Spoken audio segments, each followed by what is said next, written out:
Bom dia, boa tarde, boa noite. Eu sou o Eduardo e hoje a gente vai falar sobre a importância do CI/CD no ciclo de desenvolvimento de software.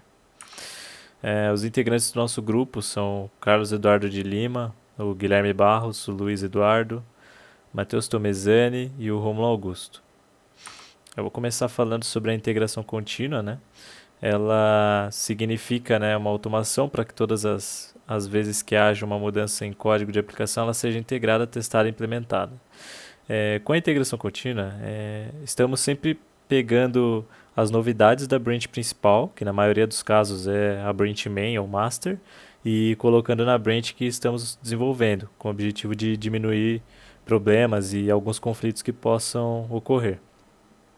Também outro objetivo é ter branches menores que vão ser integradas de volta com a branch master ou main, né, de forma mais rápida. Basicamente, a integração contínua ela é quando sempre integramos o código de nossa master com as outras branches do projeto e vice-versa. O deploy contínuo, ou a entrega contínua, né, ele diz que todo commit na branch principal, master, main ou outra branch que seja principal, pode ir para produção, mesmo que ele de fato não vá. Uma versão para ele vai ou pode ser gerada facilmente. Basicamente, a entrega contínua ela é quando todo o código da master ou main, né, a branch principal, está pronto para ir para produção e o processo de deploy e rollback é simples o suficiente para que seja possível colocar uma versão nova em produção sempre que for necessário ou que for solicitado, mesmo sendo algo de última hora, uma entrega que não estava planejada, por exemplo. Meu nome é Matheus, eu vou falar agora sobre testes automatizados. Nessa tela, a gente tem principalmente, como exemplo, a gente tem um exemplo utilizado em Android, que é uma pirâmide, que representa os níveis, nos níveis e os tipos de testes que a gente tem, é, nesse caso, em Android. A gente, a gente consegue ver pela pirâmide, nos níveis mais baixos, na parte mais baixa da pirâmide, a gente tem o nível mais baixo dela, que seria o nível unitário. Por estar mais abaixo, nós sabemos que o nível unitário ele tem uma complexidade muito baixa, um custo muito baixo, porém ele é fácil de ser testado, fácil de ser reproduzido. Então a gente consegue repetir um teste várias vezes. Nesse caso, em testes unitários, a gente tem algumas plataformas, algumas ferramentas para testá-lo. Nesse caso, a gente tem o Mock-K, que representa o Mock em Kotlin. A gente tem JUnity, que é para Java. A gente tem o Mockito, que também é para Java. E a gente tem uma outra ferramenta chamada Roboelectric, que também é para testes feitos em Android. Nesse caso, esse tipo de teste unitário, ele seria feito na onde você fez o código. No nosso caso ali, a gente tem o exemplo do JVM, que seria Java Virtual Machine. Seguindo testes unitários, nós teríamos os testes de integração. Nos testes de integração, a gente vai testar pedaços do código para ver se eles estão funcionando. Ali, como algumas ferramentas, a gente tem o UI Automator, o Expresso e o Android JUnit 4. Essas ferramentas, elas vão testar, em alguns casos, as telas ou uma função inteira específica. Como ferramenta de testes, a gente tem um exemplo do Android Test, ou talvez o Android Studio. Seria como um emulador de Android que representaria esse teste de integração. Além desse, nós teríamos os testes end-to-end, que são também conhecidos como os testes ponta a ponta. Nós damos um exemplo da ferramenta chamada Appium, porém, o teste end-to-end ele pode ser feito em em alguma coisa que represente um ambiente de produção. Nesse caso de Android, o ambiente de produção seria um celular Android de algum usuário, ou talvez de algum dos desenvolvedores que uma, tenha o projeto já buildado e que esteja funcionando. E seguindo a pirâmide, a gente consegue seguir a lógica. Quanto mais baixo, menor o nível, menor a complexidade, menor o custo e maior a velocidade. Ou seja, o unitário tem custos muito baixos, seguidos de integração, que tem custos um pouco mais altos, e end-to-end tem os maiores custos de todos. Eu sou o Carlos Eduardo, eu vou estar falando um pouco da parte de teste de unidade. O teste de unidade ele é a menor parte de um teste de um código, ou seja, geralmente ele é utilizado para validar entradas e saídas. Então, não tem muito trabalho, não tem muito custo para o desenvolvedor na hora ali dar uma testada. Por exemplo, uma validação de um CPF, um CNPJ dentro de um campo de um site, ele pode transformar isso num simples teste de unidade e ali no momento utilizar. Aplicações como Java utilizam o framework do JUnit para dar uma assistência para eles. Já os testes de integração, eles determinam se a unidade de um software desenvolvido vai conseguir conectar com outra. Por exemplo, você quer fazer a integração do seu banco de dados com o seu sistema. Então, para que você não tenha que quebrar a sua cabeça testando direto o seu banco de dados com o seu sistema, você pode criar dublês, que seriam os mocks. No caso do Java, a gente usa a biblioteca do Mockito, né?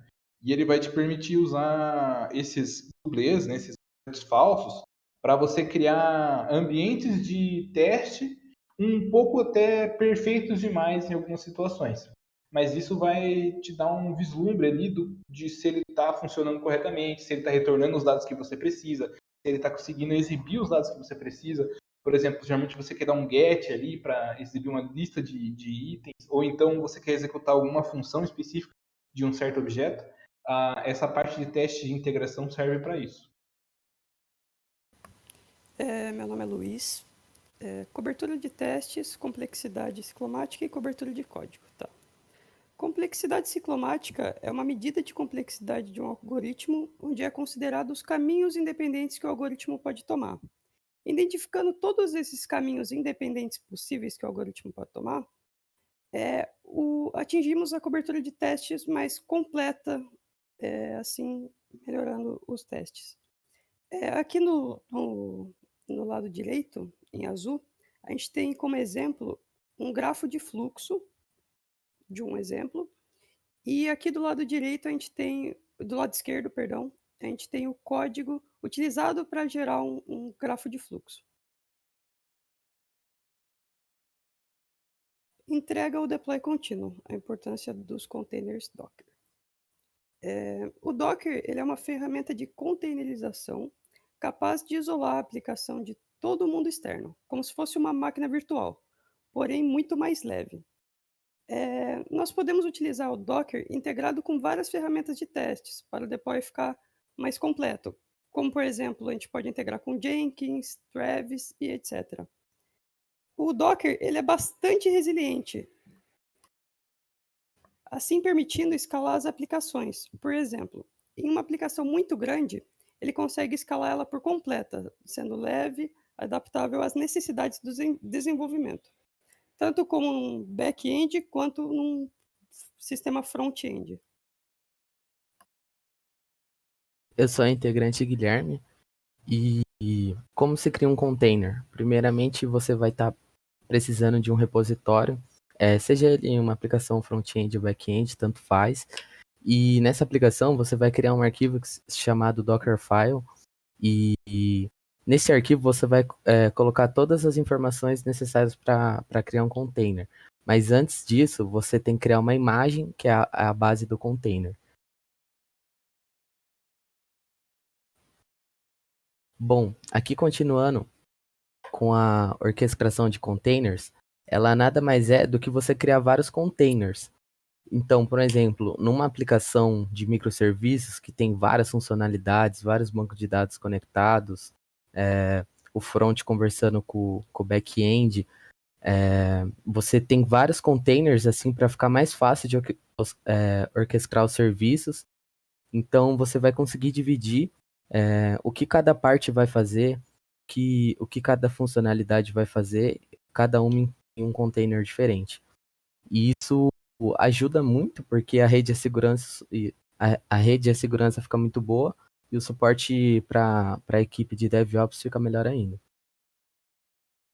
Bom, continuando na parte do exemplo de microserviços, isso vai ajudar muito porque cada aplicação estando em um container, você consegue outra pessoa consegue facilmente contribuir no seu projeto, por exemplo. ela só precisa clonar seu repositório e iniciar a aplicação. Não é necessário ela fazer algumas configurações iniciais. Com isso, é criado o Docker Composer, que é uma ferramenta que ajuda a definir e compartilhar várias aplicações dos containers. Por exemplo, nessa aplicação de microserviços que ela é muito grande, no arquivo YAML, você consegue definir, por exemplo, se você quer girar de um container para o outro, você consegue definir se você quer excluir tudo, se você quer excluir uma parte, se você vai conectar com alguma aplicação de teste, e assim você tem um versionamento muito melhor dela, também chamado de controle de versão. Meu nome é Rômulo, para a escolha de integração e deploy contínuo.